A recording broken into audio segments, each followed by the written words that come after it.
Essa pílula é um oferecimento Caoa Sherry. O STF resolveu, de novo, interferir na política federal de combate ao coronavírus. O ministro Ricardo Lewandowski impediu a União de requisitar seringas e agulhas contratadas pelo Estado de São Paulo para a vacinação contra a Covid-19. A decisão monocrática atendeu a um pedido do governador João Dória e será analisada no plenário da Corte pelos demais juízes. Na segunda-feira, o Ministério da Saúde solicitou estoques da gestão estadual de modo a iniciar o Plano Nacional de Vacinação. Contudo, Dória entrou com um processo no STF para bloquear a medida. E as interferências podem não parar por aí. A rede foi ao STF para que estados possam criar seus próprios planos de vacinação. O partido pede limitação de trecho da MP que fixa que entes devem seguir o Plano Nacional de Imunização. Esse é o nosso primeiro tema, então, do programa desta sexta-feira. Começo com você, Ana. O que achou aí dessa decisão do Supremo Tribunal Federal, decisão do ministro Lewandowski, impedindo, na verdade, que a União tenha acesso ao material médico do Estado de São Paulo? Ana?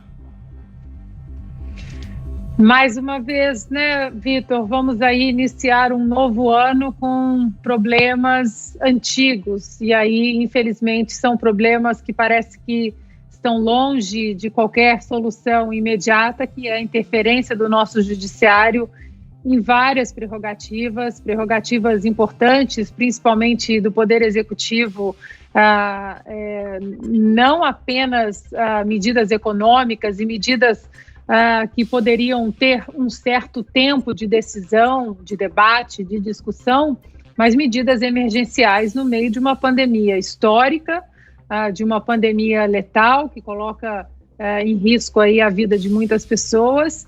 E, mais uma vez, a gente vem aqui colocar no debate a interferência de um ministro do STF numa outra prerrogativa, numa outra esfera.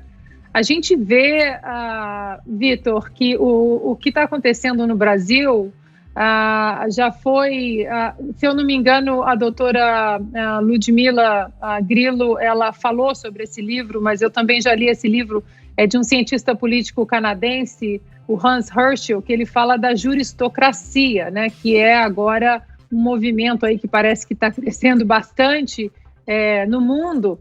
É muito bem estabelecido em alguns países, o Brasil não está nesse livro, mas a gente vê que esse movimento está muito bem estabelecido, onde o judiciário sequestra pautas não apenas do Poder Executivo e prerrogativas, não apenas pautas, mas as prerrogativas do Poder Executivo, mas também do Poder Legislativo.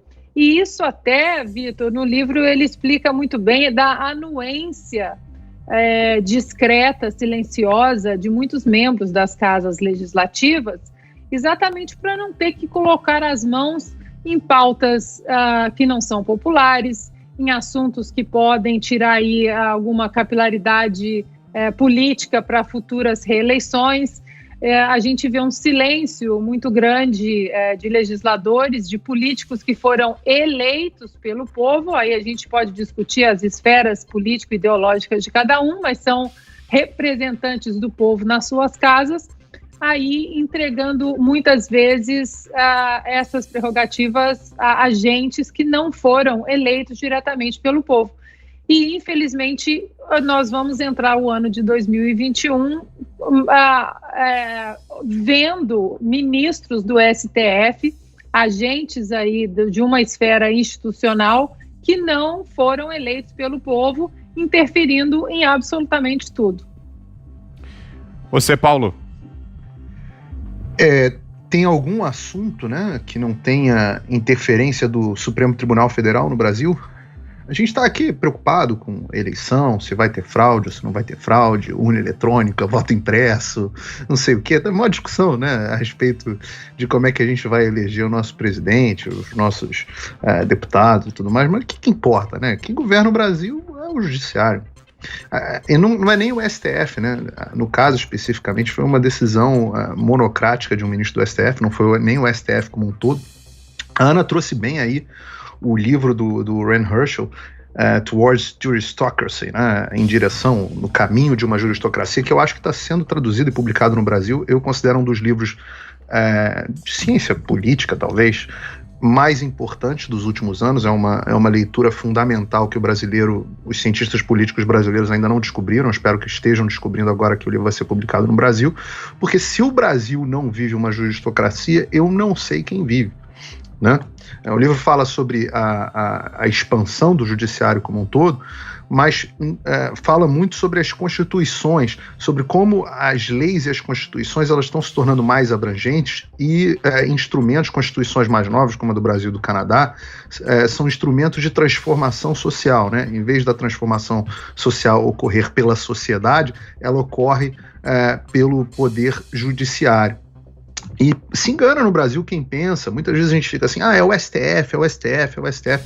O STF é uma parte importante desse problema, é talvez o topo dessa pirâmide, mas não é só o STF não, tá? Se você acompanhar, não só no caso da pandemia, mas isso ficou muito evidente no caso da pandemia, várias vezes, várias medidas eram determinadas pela justiça. Então, um prefeito ou um governador ia lá, determinava certas medidas, como, por exemplo, a abertura das escolas ou fechamento do comércio, e a justiça ia lá e revertia o ato de um lado ou para o outro. E eu não estou nem me referindo aqui especificamente a uma decisão específica, não. Eu estou me referindo ao conceito de como a Ana estava falando, um governante legitimamente eleito toma uma decisão e uma autoridade burocrática estabelecida vai lá e contraria a decisão da autoridade eleita. Então é o crescimento e o avanço do Poder Judiciário sobre decisões que são do Executivo ou muitas vezes do Legislativo.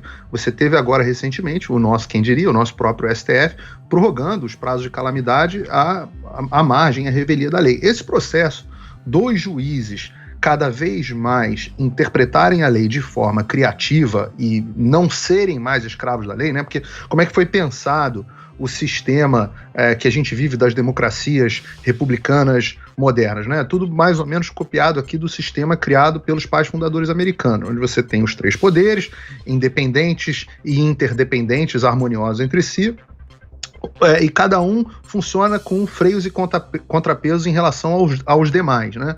Só que o Poder Judiciário sempre foi imaginado, até nas palavras do James Madison, né, Ana? Foi imaginado como um poder menor, um poder mais fraco dos poderes. E qual era o principal freio e contrapeso dele? É que ele estaria amarrado à lei e às tradições jurídicas, né, no caso da lei comum aqui nos Estados Unidos. Quando você permite a juízes que eles ajam de forma à margem da lei, ou seja, que eles ajam de acordo com princípios, de acordo com ideias, coisas que não estão explicitamente na lei, ou façam uma interpretação criativa, socialmente criativa das leis, você está tirando a única amarra, o único freio e contrapeso do sistema judiciário. Então, basicamente, significa que o judiciário pode fazer o que quiser. Não há limites mais no Brasil hoje, não há nenhum limite para o que o judiciário pode decidir. Veja, a gente estava discutindo agora há pouco tempo, umas semanas atrás, a gente estava discutindo a questão da reeleição da presidência da Câmara e do Senado, onde, se eu não me engano, o placar foi 5 ministros, eu acho, votaram de forma explicitamente contrária ao que diz o texto constitucional. O texto da lei maior tem absolutamente explícito, usando a palavra de vedação, e 5 ministros falaram, não, dane-se o que diz o texto constitucional. Eu acho que... E aí ele reescreve a lei. E a gente está vendo isso o tempo inteiro.